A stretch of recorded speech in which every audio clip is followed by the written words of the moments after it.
കണ്ണൂർ ചെറുപുഴയിൽ ഒഴുക്കിൽപ്പെട്ട രക്ഷാപ്രവർത്തകനെ കണ്ടെത്താനായില്ല.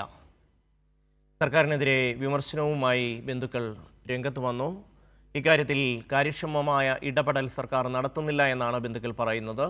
സർക്കാർ സംവിധാനങ്ങൾ ഉണർന്ന് പ്രവർത്തിക്കുന്നില്ലെന്നും തിരച്ചിൽ കാര്യക്ഷമമല്ലെന്നും ആരോപണം. പയ്യന്നൂർ MLA ഫോണിൽ പോലും ബന്ധപ്പെടാൻ കഴിയുന്നില്ല. തിരുവനന്തപുരം സ്വദേശി രാജേഷിനെ ശനിയാഴ്ചയാണ് കാണാതായത്. കണ്ണൂരിലെ ചെറുപുഴയിലാണ് രക്ഷാപ്രവർത്തകൻ ഒഴുക്കിൽപ്പെട്ടത്. അദ്ദേഹത്തെ കണ്ടെത്താൻ ആവശ്യമായ ഒരു ഇടപെടലും സംസ്ഥാന സർക്കാരിൻ്റെ ഭാഗത്തു നിന്നുണ്ടാകുന്നില്ല എന്ന വലിയ വിമർശനം ബന്ധുക്കൾ ഉയർത്തുകയാണ്.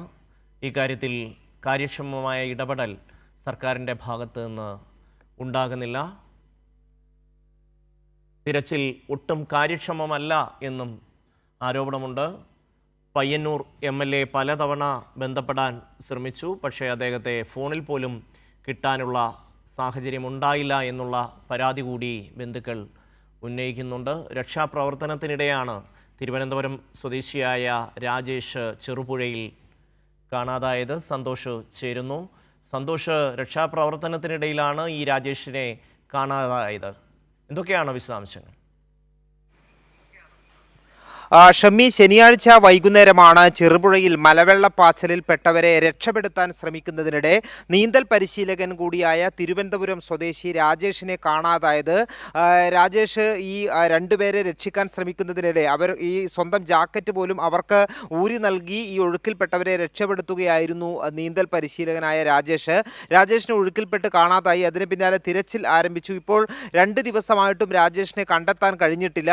ആ ഒരു സാഹചര്യത്തിലാണ് ബന്ധുക്കൾ പരാതിയുമായി രംഗത്തെത്തിയിരിക്കുന്നത്. ഈ രാജേഷിന്റെ ബന്ധുക്കൾ സർക്കാർ സംവിധാനങ്ങൾ കാര്യക്ഷമമായിട്ടല്ല പ്രവർത്തിക്കുന്നത്, ഈ തിരച്ചിൽ നടത്തുന്നതിൽ തൃപ്തരല്ല എന്നുള്ള പ്രതികരണമാണ് ഇപ്പോൾ നടത്തിയിരിക്കുന്നത്. ഒരു യൂണിറ്റ് പോലീസും ഒരു യൂണിറ്റ് ഫയർഫോഴ്സും മാത്രമാണ് തിരച്ചിൽ നടത്തുന്നത്. ഇത്രയും ഈ ഒരു രക്ഷാപ്രവർത്തകനെ കാണാതായിട്ടും വലിയ രീതിയിൽ സംവിധാനങ്ങൾ പ്രവർത്തിക്കുന്നില്ല. സ്ഥലം പയ്യന്നൂർ MLA വിളിച്ചിട്ട് പോലും കിട്ടുന്നില്ല. സ്ഥലത്ത് വന്നില്ലെന്ന് മാത്രമല്ല, ഫോണിൽ പോലും ബന്ധപ്പെടാൻ കഴിയാത്ത സാഹചര്യമാണുള്ളത്. സാധാരണ നിലയിൽ ഇത്തരത്തിലുള്ള രക്ഷാപ്രവർത്തനങ്ങൾ നടത്തുമ്പോൾ അതിന് ഒരു വലിയ ടീം തന്നെ രക്ഷാപ്രവർത്തനത്തിലെല്ലാം ഏർപ്പെടും. പക്ഷേ ഇവിടെ അങ്ങനെയുള്ളതൊന്നും കാണുന്നില്ല. അതുകൊണ്ട് തന്നെ വലിയ അതൃപ്തിയാണ് കുടുംബം ഇപ്പോൾ രേഖപ്പെടുത്തിയിരിക്കുന്നത്. മാത്രമല്ല, ഈ രാജേഷ് നീന്തൽ പരിശീലകനാണ്, നന്നായിട്ട് നീന്താൻ അറിയുന്ന ആളാണ്.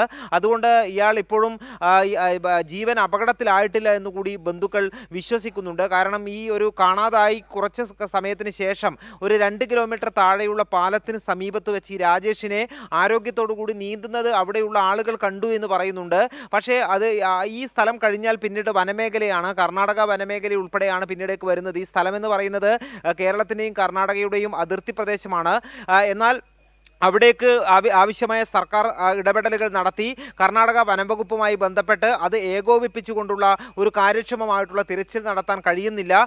കൂടുതൽ സമയം കഴിയും തോറും അപകടപ്പെടാനുള്ള സാധ്യതയുണ്ട്. അതുകൊണ്ട് ഈ രീതിയിൽ ഉള്ള തിരച്ചിലിനെതിരെ, അതായത് കൃത്യമായിട്ടുള്ള ഉണർന്ന് പ്രവർത്തിക്കാത്തതിനെതിരെയാണ് ഇപ്പോൾ ബന്ധുക്കൾ പരാതിയുമായി രംഗത്തെത്തിയിരിക്കുന്നത്.